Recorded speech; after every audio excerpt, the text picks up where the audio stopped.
शरीर को भी हम बाहर से ही जानते हैं। जैसे कोई किसी महल के बाहर घूम ले, दीवारों का बाहरी रूप देख ले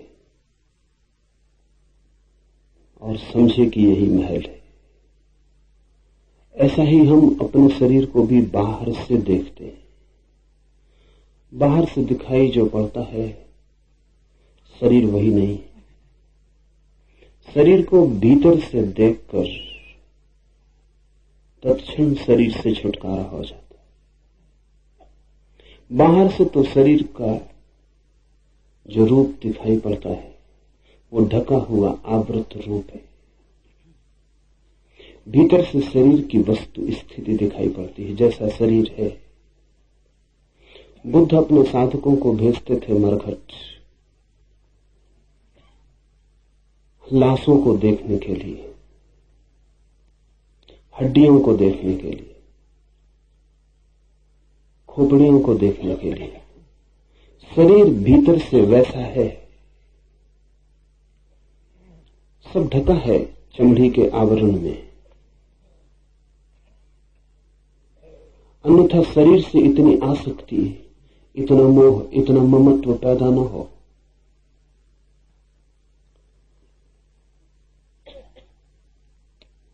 कभी शरीर को भीतर से देखने का प्रयास करें तो ये सूत्र समझ में आ सकेगा। कभी अस्पताल में चले जाएं, कभी ऑपरेशन की टेबल पर खड़े हो जाएं, देखें सर्जन को शरीर का ऑपरेशन करते हुए, तो भीतर जो दिखाई पड़े शरीर की वस्तु स्थिति वही है। ये सूत्र ध्यान के लिए बड़ा सहयोगी है। शरीर की कोई निंदा नहीं है इस सूत्र में, इसे ठीक से समझ लें। धर्म किसी की भी निंदा में उत्सुक नहीं है, न ही किसी की प्रशंसा में उत्सुक है। धर्म तो जैसा है उसे जानने में उत्सुक है। तो जब ये कहते हैं कि शरीर हड्डी, मांस, मज्जा, मल मूत्र इन सब का जोड़ है, तो ध्यान रखना कहीं भी निंदा का कोई भाव नहीं। ये कोई शरीर को नीचा दिखाने की चेष्टा नहीं है। शरीर ऐसा है, शरीर का जो होना है उसको ही खोल कर रख देने की बात है। ये सूत्र कहता है ये शरीर माता पिता के मैल से उत्पन्न हुआ, मल तथा मांस से भरा है। इसका जैसे अपने ही पास, अपने ही निकट चंडाल खड़ा हो, शूद्र खड़ा हो और उसका कोई त्याग करके दूर हट जाए, ऐसा ही इस शरीर का त्याग करके तो ब्रह्म रूप होकर कृतार्थ हो। चांडाल, शूद्र बड़े मूल्यवान शब्द हैं।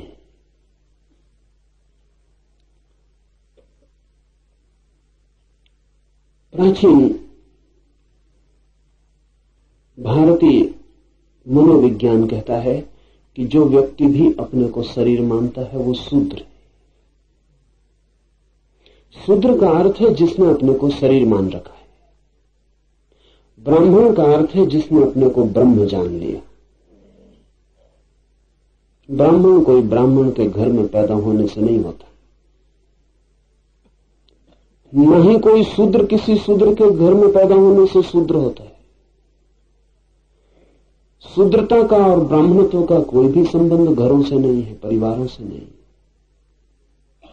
शूद्र एक मनोदशा है, ब्राह्मण भी एक मनोदशा है। सभी लोग शूद्र की तरह पैदा होते हैं, कुछ ही लोग ब्राह्मण की तरह होकर मर पाते। सारा जगत शूद्र है। शूद्र अर्थात जगत में सभी लोग अपने को शरीर मानकर जीते। ब्राह्मण को खोजना बहुत मुश्किल है।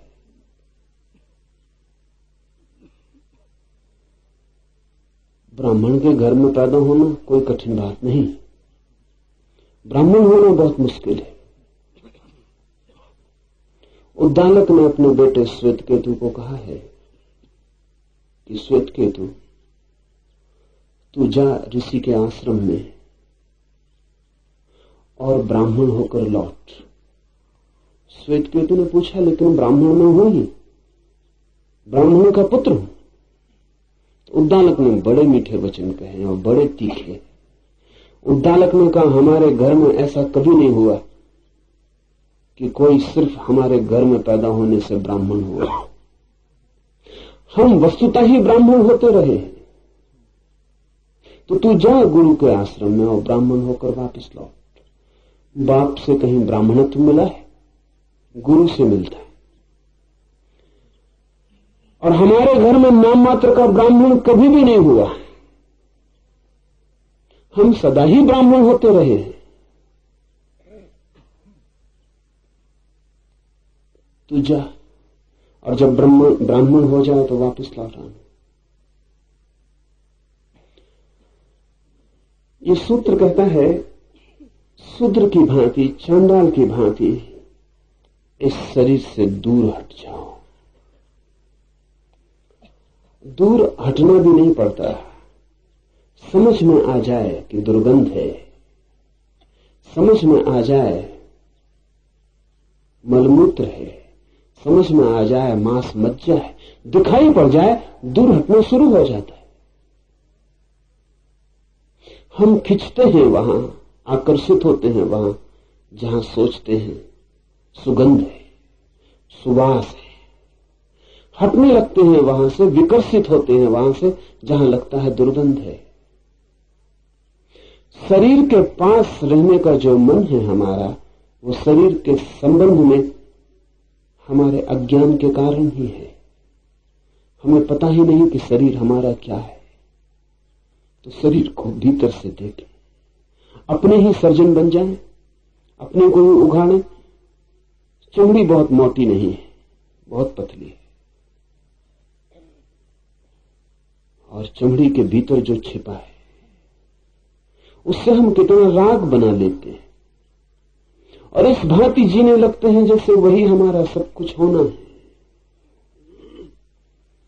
तो जुड़ जाते, बंध जाते। शरीर की ठीक ठीक स्थिति ख्याल में आने लगे तो आप पाएंगे दूर हटना शुरू हो गया।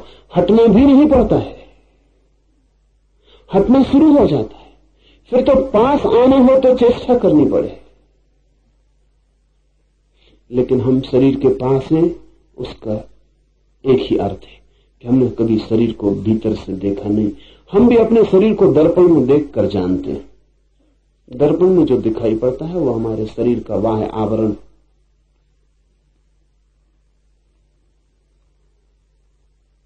बड़ा अच्छा हो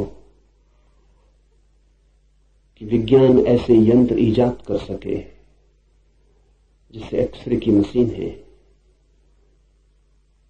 आज नहीं कल विज्ञान ऐसे यंत्र बना ले कि उनके सामने आदमी खड़ा हो जाए तो जैसा वो भीतर से है पूरा का पूरा हड्डी, मांस, मज्जा, मलमूत्र सब दिखाई पड़ जाए। तो वैसे यंत्र बड़े काम के हो सकते। आपको अपने शरीर की पूरी स्थिति पता चल जाए, आप तत्क्षण पाएंगे आत्मा और शरीर के बीच फासला हो गया। वो जो सेतु थे टूट गए, जो जुड़ाव था वो मिट गया और दूरी बढ़ने लगी।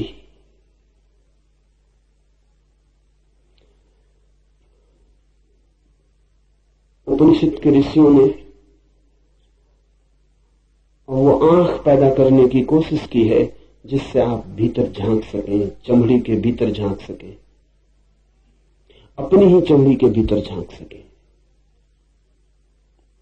सत्य मुक्तिदायी है। स्वयं के शरीर का सत्य पता चल जाए तो भी मन मुक्त होना शुरू हो जाता है। असत्य बंधन है, नहीं हम जिससे जानते उससे हम बंध जाते। हे मुनि, महाकाश में घटाकाश की तरह परमात्मा में आत्मा को एक रूप करके अखंड भाव से शांत हो जाए। जब शरीर की व्यर्थता दिखाई पड़े, शरीर का असार होना दिखाई पड़े और शरीर केवल एक गंदगी का ढेर मालूम होने लगे, और जब शरीर से दूरी बढ़ने लगे, तभी परमात्मा से निकटता होनी शुरू होती है। शरीर के जितने निकट, परमात्मा से उतने दूर। शरीर से जितने दूर, परमात्मा के उतने निकट। शरीर से जितने जोर से हम बंधे हैं, उतने ही उस अशरीरी चैतन्य से हमारा फासला है। जब शरीर की तरफ पीठ हो जाती और जब शरीर से दूरी बढ़ने लगती है, तो शरीर से दूरी बढ़ने का एक ही मतलब होता है कि आत्मा से निकटता बढ़ने लगती है। आत्मा है एक छोर, शरीर है दूसरा छोर, बीच में हम लगते हैं आत्मा के बहुत। इसलिए शरीर से दूर हटने को ध्यान की एक प्रक्रिया की तरह लिया गया है। इसके कई दुष्परिणाम भी हुए, क्योंकि जब पश्चिम में भारतीय शास्त्रों का पहली दफा अनुवाद हुआ तो उन्हें लगा कि ये तो शरीर के दुश्मन मालूम पड़ते। ऐसा है नहीं, ये सिर्फ उपाय है। शरीर की वस्तुस्थिति जानने से तत्काल चेतना भीतर की यात्रा पर निकल जाती है। शरीर का ठीक ठीक बोध होते ही शरीर पर पकड़ ढीली हो जाती। वो पकड़ ढीली हो सके, इसलिए इस बोध को तीव्र करना जरूरी है।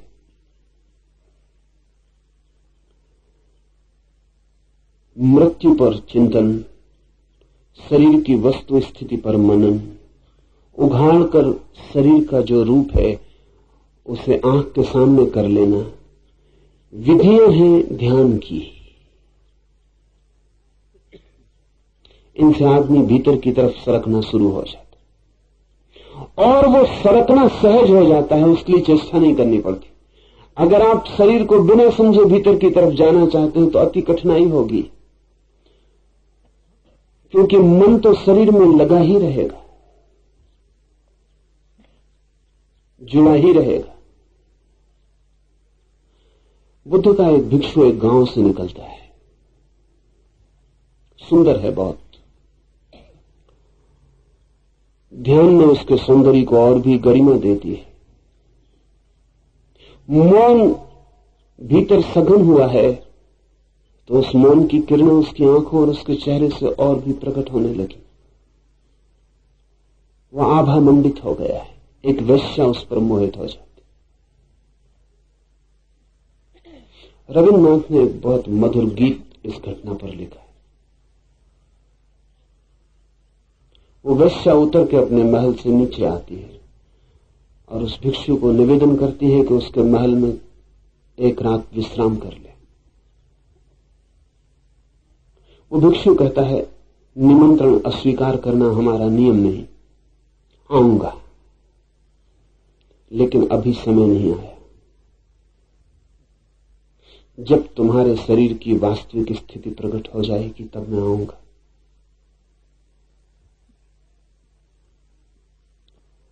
अभी तुम भूल में हो, जिस दिन तुम जगोगी मैं आऊंगा। वेश्या को कुछ समझ में नहीं आता।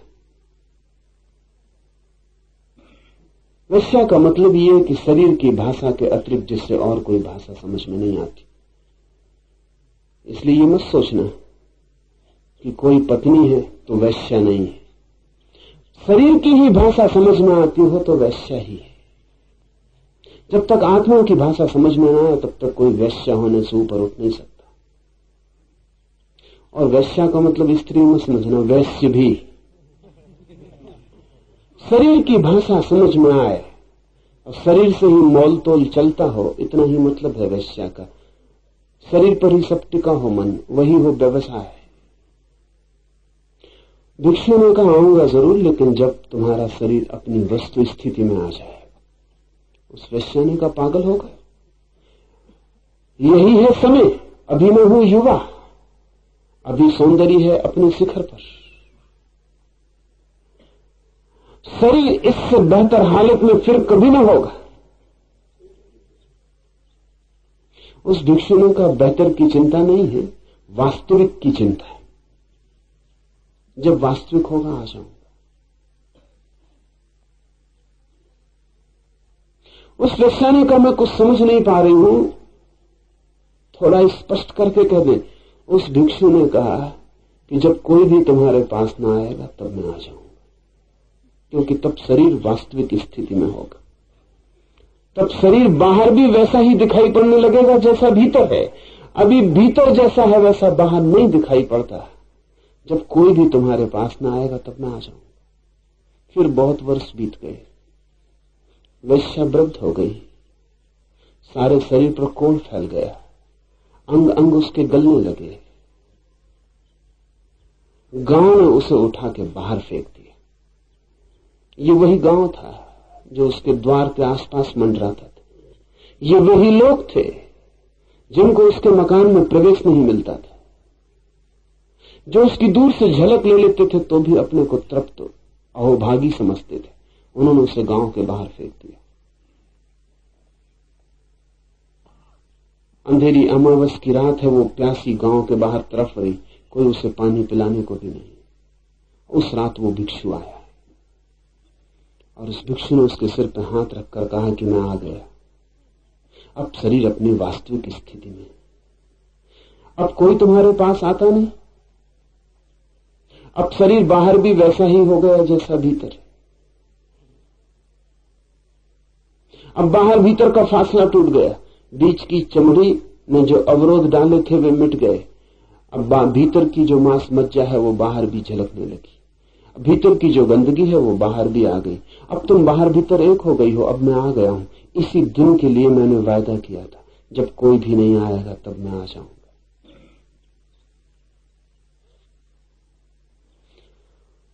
रही मेरी बात, उस भिक्षु ने कहा, मुझे तो उस दिन भी ये दिखाई पड़ता था जो आज बाहर आ गए, तुम्हें नहीं दिखाई पड़ता था। मैं तो उस दिन भी तुम्हारे घर मेहमान हो सकता था, मुझे कोई अड़चन न थी। तुम्हें भ्रांति और बढ़ जाती कि अब तो भिक्षु भी मेरे घर मेहमान होने लगे। मेरी कोई अड़चन न थी, उस दिन भी आ जाता, क्योंकि उस दिन भी मैं यही देख रहा था जो आज तुम्हें दिखाई पड़ रहा है। जो आज पूरे गांव ने देख लिया है वो मैंने उस दिन भी देख लिया था। लेकिन वो वेश्या वहां बाहर पड़ी भी अपने शरीर को नहीं देख रही। आंख बंद करके वो उन्हीं दिनों का स्मरण कर रही जब शरीर सुंदर था, जब गांव में गरिमा थी, गौरव था। बुढ़ापे में भी लोग जवानी का चिंतन करते। शरीर भी अपनी सच्चाई को प्रकट कर देता है तो मन से ढांकते रहते हैं। चमड़ी भी साथ नहीं देती, अब तो आंखें बंद कर लेते और भीतर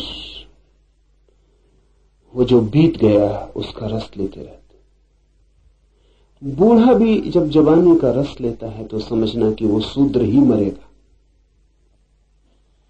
और जब जवान भी बुढ़ापे को आने के पहले ही शरीर में देख लेता है तो समझना कि ब्राह्मण होकर मरेगा। मरता हुआ आदमी भी जब जीवन की ही वासना लिए रहता है तो समझना कि शूद्र है, और भरी जवानी में भी आदमी जब मृत्यु को देखने लगता है तो समझना कि ब्राह्मण का जन्म शुरू हो गया। और ये जरूरी है कि शरीर की ये वास्तविकता हमें दिख जाए तो हमारी पीठ हो जाए इसकी तरफ और मुंह हमारा उस तरफ हो जाए जहां चैतन्य। हे मुनि, महाकाश में घटाकाश की तरह परमात्मा में आत्मा को एक रूप करके अखंड भाव से सदा शांत रहो। मोड़ लो मुंह अपना शरीर से और फिर देखो उस महाआकाश की तरफ। वो महाआकाश निकट ही है। एक घड़ा रखा हो, जमीन पर हम उसे उल्टा रखते हैं तो घड़ा आकाश की तरफ देखे पर उसे दिखाई पड़ेगी केवल मिट्टी की देह, आकाश दिखाई नहीं पड़ेगा। घड़े को उल्टा रख दिया जमीन पर, वो आकाश की तरफ देखे, उसे क्या दिखाई पड़ेगा? उसे दिखाई पड़ेगी अपनी ही मिट्टी की परत, अपनी देह, अपना शरीर। आकाश दिखाई नहीं पड़ेगा। फिर घड़े को हम सीधा रख दें और घड़ा आकाश की तरफ देखे मुंह आकाश की तरफ है। तो अब घड़ा देख पाएगा कि देह में नहीं हूं, और अब घड़ा ये भी देख पाएगा कि जो छोटा सा आकाश मेरे भीतर है वही आकाश बाहर है, और हम दोनों के बीच कहीं भी कोई अंतराल नहीं। हम दोनों अविच्छिन्न हैं। सतत मैं ही फैलता चला गया हूं इस आकाश में। सतत ये आकाश ही मुझ तक चला आया है, और बीच में कहीं कोई अवरोध, कहीं कोई सीमा, कहीं कोई दीवार नहीं। ठीक ऐसी ही घटना घटती जब आप शरीर की तरफ देख रहे होते हैं, तो आप उल्टे घड़े की तरह रखें। आपको शरीर दिखाई पड़ता है। जब आप शरीर से मुंह मोड़ते हैं, आप सीधे घड़े की तरफ हो गए। अब आपका मुंह आकाश की तरफ खुलता है। जैसे ही कोई व्यक्ति शरीर से मुड़ता है, तत्क्षण आकाश की तरफ उन्मुख हो जाता है, और पहली दफा उसे दिखाई पड़ता है कि जो विराट फैला हुआ है उसमें और मुझ में कहीं भी कोई रत्ती भर का भेद नहीं है। मैं ही विराट हो गया हूं, विराट मुझ तक आ गया है। हे मुनि, महाकाश में घटाकाश की तरह परमात्मा में आत्मा को एक रूप करके अखंड भाव से शांत रहो, और जैसे ही ये दिखाई पड़ता है शांति घटित हो जाती। अशांति क्या है? क्या है हमारी बेचैनी? हमारी बेचैनी यह है कि हम बहुत बड़े हैं और बहुत छोटे में कैद। हमारी बेचैनी यह है कि जैसे बड़े आदमी को एक बच्चे के कपड़े पहना दिए हो, वो हिलडुल भी ना सकता हो, और जगह जगह बन गया हो, और कपड़े भी कपड़े के ना हो, लोहे के हो, तो जो अड़चन मालूम होगी वही हम सबकी अड़चन। हम हैं बड़े, बड़े नहीं विराट, और बहुत छोटी देह में कैद। घर बहुत छोटा है, निवासी बहुत बड़ा है। सब जगह अड़चन मालूम पड़ती है, सब जगह सीमा, और सब जगह उपद्रव मालूम पड़ता है। कहां से निकलने की कोई जगह नहीं मालूम पड़ती, और कठिनाई बढ़ गई है, क्योंकि जो हमारा कारागृह है उसे हमने अपना घर समझ लिया, तो हम उसको सजाने में लगे। हम उसका श्रृंगार कर रहे हैं, हम जगह जगह से उसकी सजावट कर रहे हैं। हम कारागृह के भीतर सोने चांदी का इंतजाम कर रहे हैं। हम कारागृह की दीवारों को सुंदर कर रहे हैं, आभूषण दे रहे हैं, और उसी कारागृह में हम बंद हैं। और हमारा मुंह दीवारों की तरफ है, द्वार की तरफ नहीं रहेगा। मुंह उस तरफ रहता है जिस तरफ आकर्षण हो। जहां आकर्षण वहां मुंह, जहां विकर्षण वहां पीठ। जब तक शरीर में आकर्षण हो, मुंह दीवार की तरफ रहेगा, और जैसे ही शरीर में विकर्षण पैदा हुआ, मुंह शरीर की तरफ नहीं रह जाता, पीठ हो जाती। आपके शरीर में भी द्वार है एक, लेकिन वो द्वार आपको तभी दिखाई पड़ेगा जब शरीर से आकर्षण खो जाए। शरीर में द्वार है, उस द्वार को ही हृदय कहा है। जिसको आप हृदय कहते हैं उसको हृदय नहीं कहा है। आप तो हृदय उसको कहते हैं जहां फेफड़ा धड़क रहा है, वहां कोई द्वार नहीं, वहां तो केवल पंपिंग, श्वास का इंतजाम है। वहां तो खून और वायु का मिलन होता रहता है, उससे हृदय धड़क रहा है। वो हृदय नहीं है। हृदय योग की भाषा में आपके भीतर उस द्वार का नाम है कि जब आप शरीर की तरफ से पीठ कर लेते, जब आप शरीर को देखने के लिए भी उत्सुक नहीं रह जाते, जबकि शरीर में कोई भी रस नहीं रह जाता और विराग का जन्म होता है, तब अचानक आप उस जगह खड़े हो जाते हैं जहां हृदय, जहां से द्वार है, जहां से घड़ा आकाश की तरफ खुलता है। आपके शरीर में बहुत तरह के द्वार हैं, लेकिन द्वारों का पता तभी चलता है जब आप द्वारों पर पहुंचे। जब तक आप न पहुंचे तब तक पता नहीं चलता।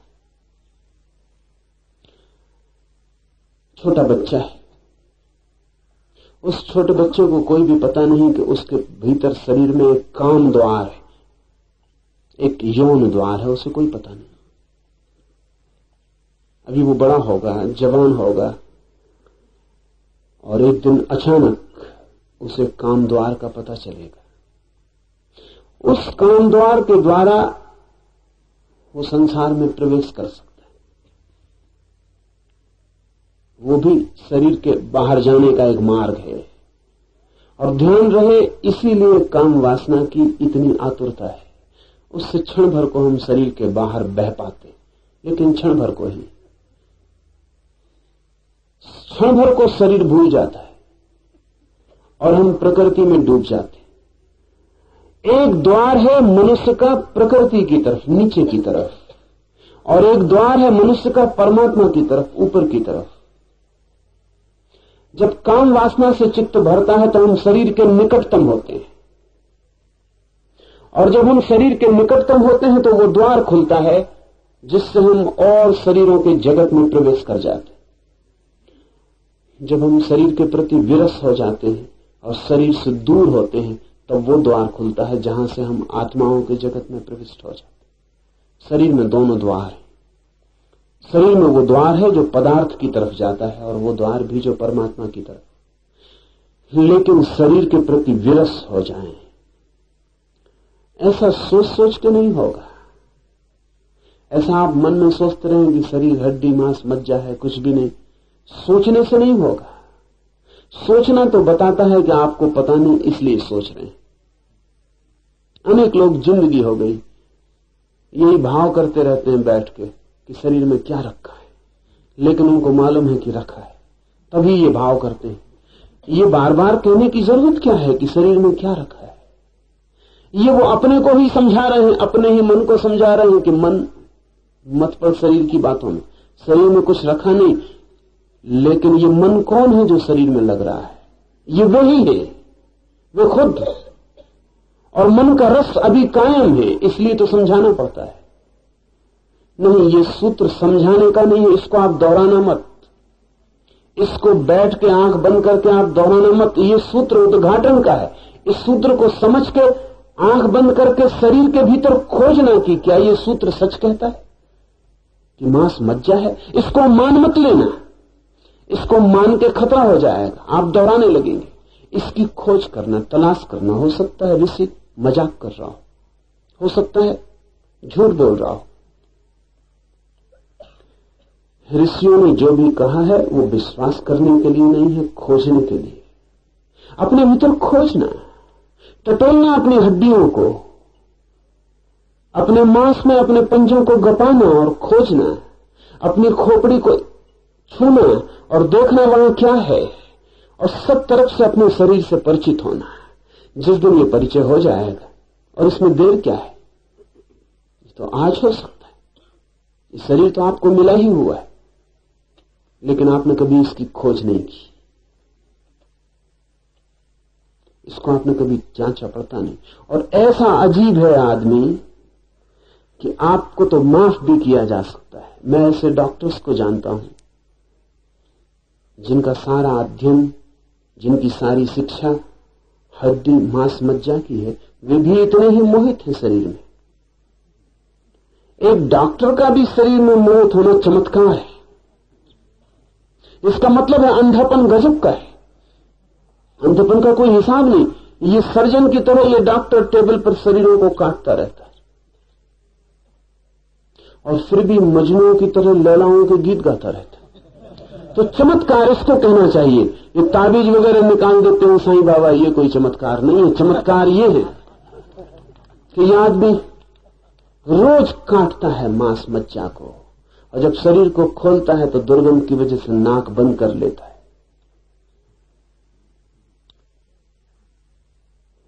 एक एक हड्डी से, एक एक नस से परिचित है।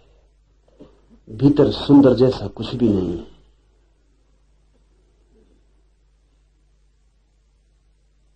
लेकिन बड़ी मजे की घटनाएं घटती। मैं एक डॉक्टर को यह कह रहा था, मित्र हैं, वो कहने लगे आप कहते हैं तो मुझे ख्याल आया। मैं एक स्त्री का ऑपरेशन कर रहा था, और जब मैंने उसका पेट खोला तो नासिया, बहुत मन विकार, वो सब जो दिखाई पड़ा उससे मन बहुत विकृत हो गया और बड़ी घबराहट भीतर मालूम होने लगी। ये एक तरफ चल रहा है और उस डॉक्टर ने मुझे कहा, ईमानदार आदमी है, कि ये एक तरफ चल रहा है और पास में मेरे नर्स खड़ी है, उसमें मेरा रस भी चल रहा है। इधर पेट खोल के रखा हुआ हूं, इसको जल्दी किसी तरह निपटाऊं, क्योंकि उस नर्स के साथ मुझे सिनेमा देखने जाना। यह है आदमी का मन। हम अपने को धोखा देने में इतने कुशल हैं। ये भी वही करेगा, ये जाके अभी नर्स का हाथ हाथ में ले लेगा और बिल्कुल भूल जाएगा कि हाथ क्या है।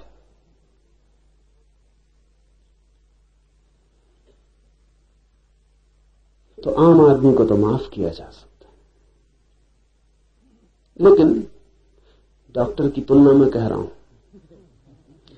माफ किया नहीं जा सकता, क्योंकि शरीर हमारे पास है और हम उससे भी परिचित नहीं हो पाए, और लोग आत्मा की खोज में निकल जाते हैं, और शरीर तक से परिचित नहीं हो पाए और आत्मा की खोज में निकल जाते।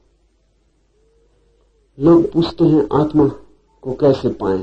कृपा करके पहले शरीर को तो ठीक से जान लें, जो बहुत निकट और करीब है, इससे तो परिचित हो जाए, और इससे परिचित होना ही आत्मा की तरफ उठने की सीढ़ी बन जाती, क्योंकि जो इससे परिचित हुआ वो फिर इसकी तरफ विमुख हो जाता है, और जो शरीर से होता है विमुख, वो आत्मा की तरफ उन्मुख हो जाता है, तब उसका मुंह आत्मा की तरफ हो जाता है। और जब आकाश मिलता है भीतर के इस छोटे से घटा आकाश से, तो जो घटना घटती है उसका नाम शांति।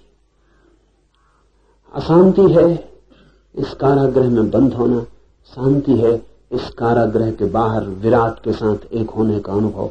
ईश्वर से मिले बिना कोई भी शांत कभी हुआ नहीं।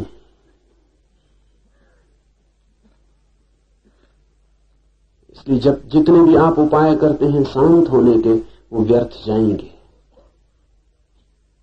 कमोबेश अशांति हो सकती है, कभी अशांति ज्यादा कभी कम, बस जिसको आप शांति कहते हैं वो कम अशांति का ही नाम है, इससे ज्यादा नहीं।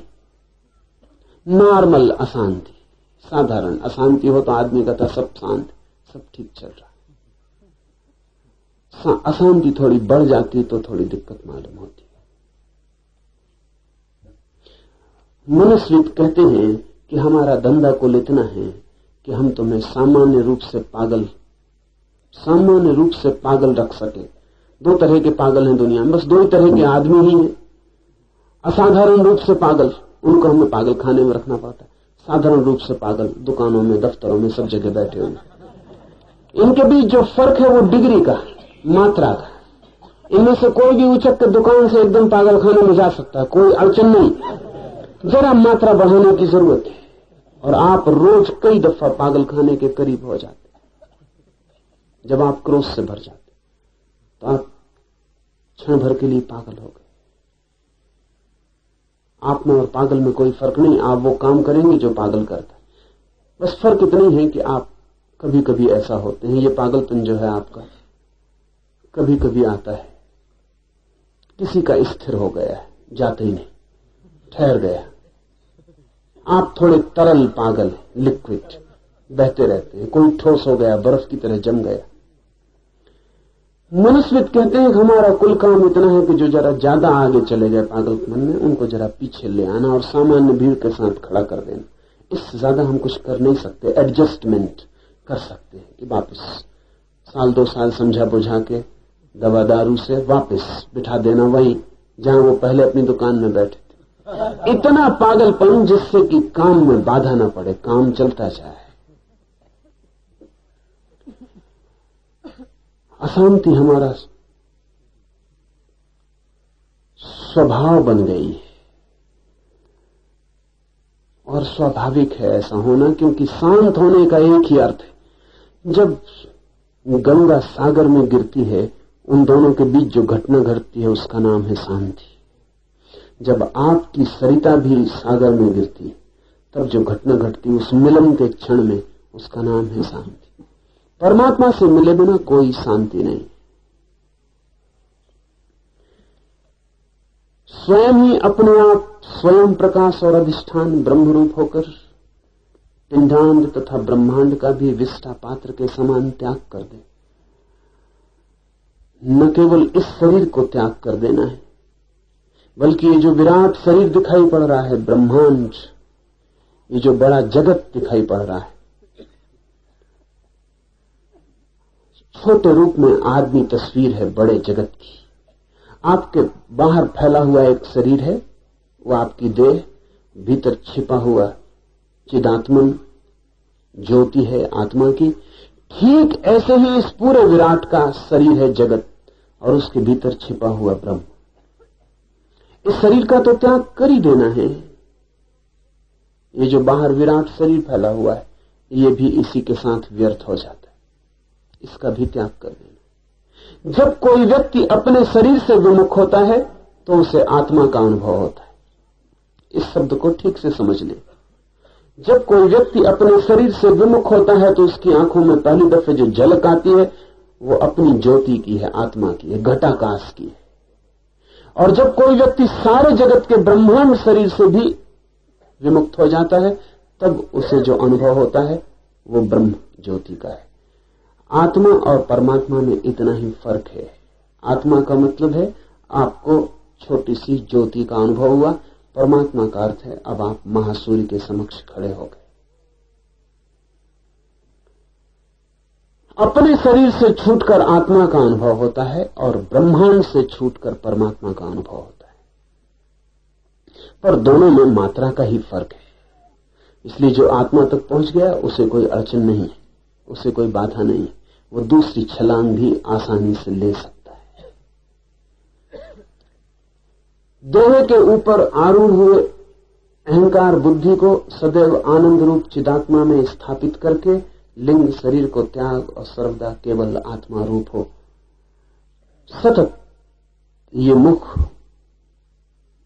आकाश की तरफ बना रहे, यही सन्यास का अर्थ है। ग्रस्त चेष्टा करके कभी कभी एक झलक पा लेता है, फिर लौट आता है अपने घर में। ग्रस्त का मतलब आप समझ लेना, ग्रस्त का मतलब शरीर में जो लौट लौट आता है। ग्रह से मतलब उस घर का नहीं है जिसमें आप रहते हैं, ग्रह से अर्थ इस घर का है जिसमें आप पैदा हुए। इसमें जो ठहर गया है उसका नाम है ग्रस्त। कभी कभी झलक भी मिल जाती है, फिर लौट लौट आता है। कभी कभी घड़ा सीधा भी हो जाता है, फिर उलट हो जाता है, फिर ठहर जाता है। उल्टा होना आदत हो गई, आदत की वजह से उल्टा होना सीधा मालूम पड़ता है, आदत की वजह से। इतने दिन तक उल्टे रहे हैं कि आदत की वजह से वही ठीक मालूम पड़ता है। अगर एक आदमी को जन्म के साथ शीर्षासन करवा दिया जाए और वो शीर्षासन किए ही बड़े किए जाए, तो किसी दिन अगर उनको सीधा खड़े होने को कहा जाए तो वो कहेगा क्या उल्टा खड़ा करवा रहे हैं, स्वभावता, क्योंकि उनकी आदत तो एक पड़ गई कि सिर के बल खड़ा होना। एक छोटी सी जाति है दक्षिण अमेरिका में, एक छोटे पहाड़ पर 300 लोगों का कबीला है। एक मक्खी है वहां जिसके काटने से सभी लोग अंधे हो जाते, तो वो 300 ही लोग अंधे हैं। छोटी सी आदिवासियों की जाति। सब बच्चे आंख वाले पैदा होते हैं, लेकिन 3 महीने के भीतर अंधे हो जाते, क्योंकि 3 महीने के भीतर वो मक्खी काट ही लेती है। इसलिए उस कबीले को पता ही नहीं कि आंखें होती, और 3 महीने के बच्चे को तो क्या पता चलेगा कि आंखें, बाकी तो सब अंधे हैं। 3 महीने के भीतर हर बच्चा अंधा हो ही जाएगा। अगर उस कबीले में कभी कोई आंख वाला पैदा हो जाए तो निश्चित ही उस कबीले के डॉक्टर उसकी आंखों का ऑपरेशन कर देंगे, क्योंकि बिल्कुल अस्वाभाविक मालूम पड़ेगा। आंख कहीं होती, किसको होती? किसी को नहीं होती। तो कुछ भूल हो गई प्रकृति की, ऑपरेशन कर देना जरूरी हो जाए। अंधा होना स्वाभाविक है, आदत बन गई। हम जैसे हैं वो स्वाभाविक लगता है, जरूरी नहीं कि स्वाभाविक हो। इसे थोड़ा ठीक से समझ लें। आदत स्वभाव मालूम पड़ सकती है, लेकिन आदत स्वभाव नहीं। आदत और स्वभाव में फर्क क्या है? आदत का मतलब है जिसे हम करते रहे हैं इसलिए करते चले जा रहे हैं। स्वभाव का अर्थ है कि हम अपना सब करना भी छोड़ दें तो वो होता रहेगा, उसे करना नहीं पड़ता। आदत है हमारी शरीर के साथ बंधे होने की, जन्मों जन्मों की, अनंत जन्मों की। ये स्वभाव नहीं है।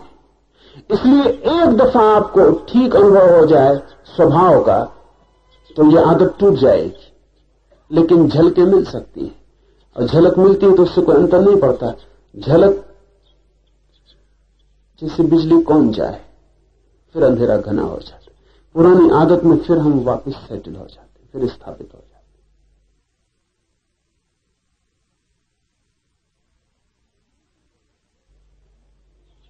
सन्यासी का अर्थ है जिसने यह निर्णय लिया कि अब मैं सतत घर की ओर पीठ ही रखूंगा और सतत खुले आकाश को स्मरण रखूंगा, और निरंतर मेरी चेष्टा जारी रहेगी, उठते बैठते जागते सोते भी। जहां तक मेरा बस चलेगा वहां तक मैं ख्याल रखूंगा कि मेरा मन शरीर से न जुड़े, मेरी आत्मा उस विराट सागर में प्रवाहित होती रहे, बहती रहे। और जब मैं कहता हूं बहती रहे तो सिर्फ शब्द नहीं कह रहा हूं। जब आप इसका प्रयोग करेंगे तो आपको लगेगा ही कि आप सतत बह रहे हैं। जैसे ही आपका मुंह आत्मा की तरफ होगा आपको लगेगा आप सतत उंडे ले जा रहे हैं, आप गंगा की तरह सागर में गिर रहे हैं। ये स्मरण बना रहे, ये सतत स्मरण बना रहे। हे निर्दोष, दर्पण में जैसे शहर दिखाई दे वैसे ही जिसमें इस जगत का भास दिखाई पड़ता है वही ब्रह्म में हूं, इस प्रकार जानकर तू कृतार्थ हो। जिससे दर्पण में प्रतिबिंब दिखाई पड़ता है, लेकिन दर्पण में जो प्रतिबिंब दिखाई पड़ता है वो वास्तविक नहीं। वास्तविक तो दर्पण है जिसमें प्रतिबिंब दिखाई पड़ता है। लेकिन आपको ख्याल हो या ना हो, जब आप दर्पण देखते हैं तो दर्पण नहीं दिखाई पड़ता, प्रतिबिंब दिखाई पड़ता है। जब आप दर्पण के सामने खड़े होते हैं तो आपने कभी ख्याल किया कि आप दर्पण देख रहे हैं? आप चेहरा देख रहे होंगे, दर्पण नहीं देख रहे होते।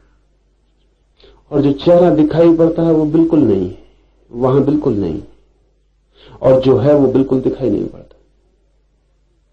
अगर ऐसा दर्पण बनाया जा सके जिसमें आपको चेहरा न दिखाई पड़े तो दर्पण आपको दिखाई ही नहीं पड़ेगा। वो तो चेहरा दिखाई पड़ता, इससे आप अनुमान करते हैं कि दर्पण है। दर्पण आप अनुमान करते हैं कि है क्योंकि चेहरा दिखाई पड़ रहा है, लेकिन दिखाई चेहरा पड़ता है, दर्पण दिखाई नहीं पड़ता। हां, दर्पण में कुछ अशुद्धि हो तो बात अलग, जितना शुद्ध दर्पण हो उतना कम दिखाई पड़ेगा। अगर हम बिल्कुल निर्दोष दर्पण बना सकें तो हमें दिखाई ही नहीं पड़ेगा। महाभारत की सारी कथा ऐसे ही निर्दोष दर्पण के बनने से हुई। किया था मजाक महंगा पड़ा। दुर्योधन और उसके सारे भाई अंधे बाप के बेटे थे, तो मजाक किया था। मजाक अच्छा भी नहीं था, क्योंकि जिस मजाक से दूसरे को चोट पहुंचे वो मजाक कम, हिंसा ज्यादा हो जाती। तो पांडवों ने बनाया था एक मकान, निमंत्रित किया था अपने चचेरे भाइयों को। मकान में ऐसे दर्पण लगाए थे जो बड़े निर्दोष थे। दर्पण इतने निर्दोष थे कि दिखाई ही नहीं पड़ते थे कि दर्पण है।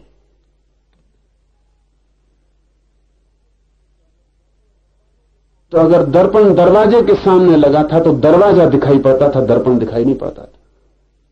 दुर्योधन बेचारा उन दरवाजों से निकलने की कोशिश में सिर टकरा गया, उसका गिर पड़ा।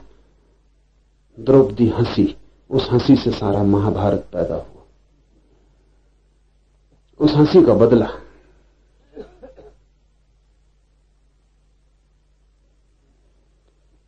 ऐसी कोई बड़ी बात न थी, लेकिन छोटी सी हंसी भी बड़ी हिंसा हो सकती है। इसलिए द्रौपदी को फिर भरी सभा में नग्न करने की कोशिश का जिम्मेवार अकेला दुर्योधन नहीं, द्रौपदी की हंसी भी उसमें सम्मिलित। मूल कारण वही है, अंधे का बेटा है इसलिए दिखाई नहीं पड़ता है। होगा ही ऐसा, क्योंकि अंधे का बेटा है इसलिए हंसी के गिरोगे ही। जहां दरवाजा नहीं वहां दरवाजा देख रहे हो। पर बात कुल इतनी थी कि बहुत निर्दोष दर्पण का उपयोग किया गया था, तो दर्पण तो दिखाई नहीं पड़ता, जो प्रतिबिंब पड़ता है वही दिखाई पड़ता है। ऋषि कहता है, हे निर्दोष, दर्पण में जैसे प्रतिबिंब दिखाई दे, वैसे ही जिसमें इस जगत का भास दिखाई पड़ता है, भीतर जो हमारी आत्मा है वो निर्दोष दर्पण है। सारा जगत उसमें दिखाई पड़ता है। तो हम इस जगत को पकड़ने दौड़ पड़ते हैं, लेकिन वो दर्पण हम नहीं देखते जिसमें ये दिखाई पड़ता है, जिसमें ये झलकता है। एक हीरा दिखाई पड़ रहा है, कोहनूर रखा है, वो दिखाई पड़ रहा है, तो आप कोहनूर की तरफ दौड़ते हैं। आपको ये ख्याल में भी नहीं आता कि जिसको ये दिखाई पड़ रहा है, जिसमें ये कोहनूर की छवि बन रही है, वो कौन है? वो दर्पण क्या है मेरे भीतर, जो कोहनूर को मेरे भीतर तक प्रतिबिंबित कर देता है। चांद दिखाई पड़ता है आकाश में, भीतर वो कौन है जिसमें ये चांद प्रतिबिंबित हो जाता है? मेरे भीतर एक घूमता हुआ दर्पण है जो सारे जगत को देखता रहता है। जब तक आप जगत को पकड़ने जा रहे हैं तब तक आप प्रतिबिंबों को पकड़ रहे हैं। जिस दिन आप दर्पण को पकड़ने लगेंगे, आपका प्रवेश हो गया उस जगत में जो सत्य का है। और दर्पण को जो पकड़ लेगा, फिर वो प्रतिबिंबों के मोह में नहीं पड़ता। ऐसा नहीं कि फिर प्रतिबिंब बनने बंद हो जाएंगे, प्रतिबिंब बनते रहेंगे, लेकिन तब पकड़ने का आग्रह छूट जाता है। और दर्पण प्रतिबिंबों से कभी विकारग्रस्त नहीं होता। चाहे आप कितने संसारों में भटकते रहे हो, आपका दर्पण निर्दोष बना रहता है। इसे थोड़ा समझ लें। इसीलिए कहा है, हे निर्दोष। ये आपसे कहा है, हे निर्दोष।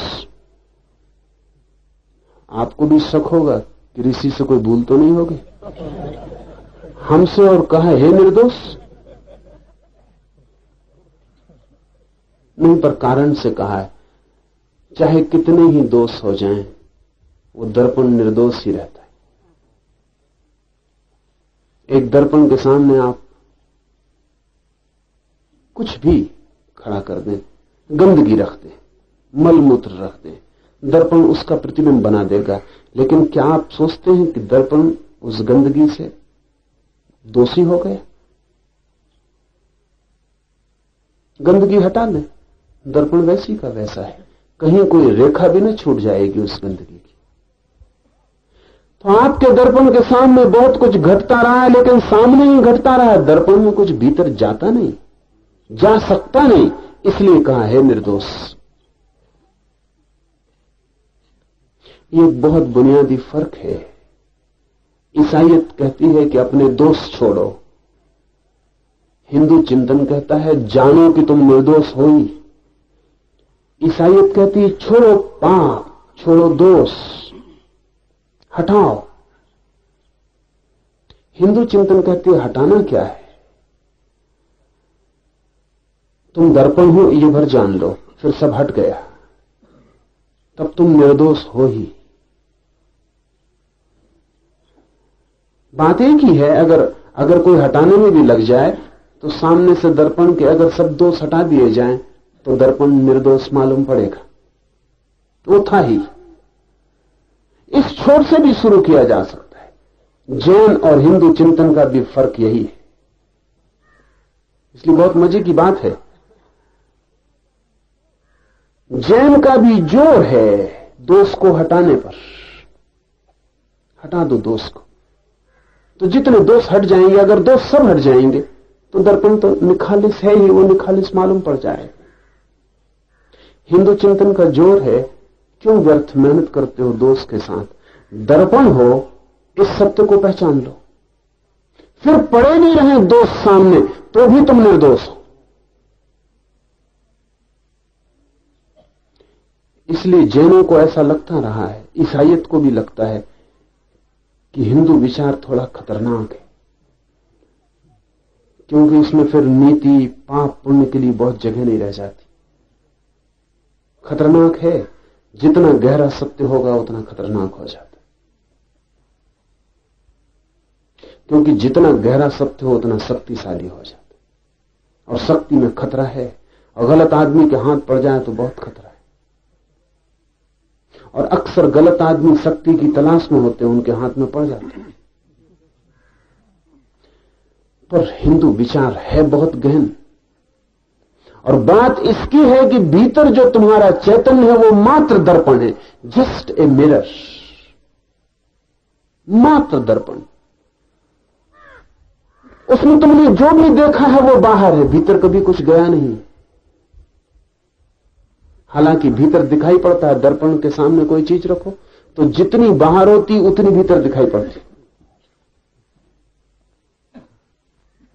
किरणों के अनुपात का नियम, जितनी बाहर होती है उतनी भीतर दर्पण में दिखाई पड़ती है। तो एक बड़े मजे का सूत्र आप ख्याल में ले लें, जो बात आपको जितनी भीतर दिखाई पड़े जान लेना आपसे उतनी ही बाहर है। अगर कोई बात आपको बिल्कुल भीतरी मालूम पड़े तो बिल्कुल पक्का समझ लेना कि इससे ज्यादा बाहरी चीज खोजनी मुश्किल है।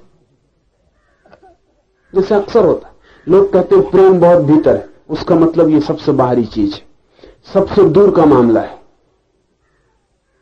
जब आप कहते हैं कि किसी का प्रेम मेरे बिल्कुल हृदय में प्रवेश कर गया, तब समझ लेना कि आप बहुत दूर की चीज छूने की कोशिश में लगे।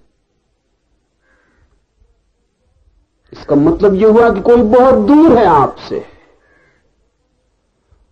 और इसलिए दर्पण में इतने भीतर दिखाई पड़ रहा है। पास की चीजें पास दिखाई पड़ेंगी, दूर की चीजें गहरी दिखाई पड़ेंगी,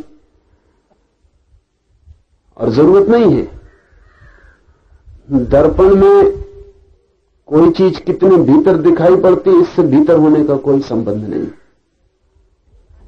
छोटी सी तलैया में भी चांद दिखाई पड़ता है, उतनी ही गहरा, जितना आकाश में दूर है उतनी गहराई भी नहीं उस तलैया में। आपके दर्पण की कितनी गहराई होती, दर्पण को रख दे नीचे जमीन पर, चांद दिखाई पड़ेगा उतनी ही गहराई में जितना दूर चांद है। बाहर के प्रतिबिंब कितने ही भीतर चले जाएं, भीतर नहीं जाते। भीतर कुछ गया ही नहीं है, कभी जा भी नहीं सकता, मालूम पड़ता है, क्योंकि भीतर एक दर्पण है, चैतन्य एक दर्पण है, शुद्धतम दर्पण है।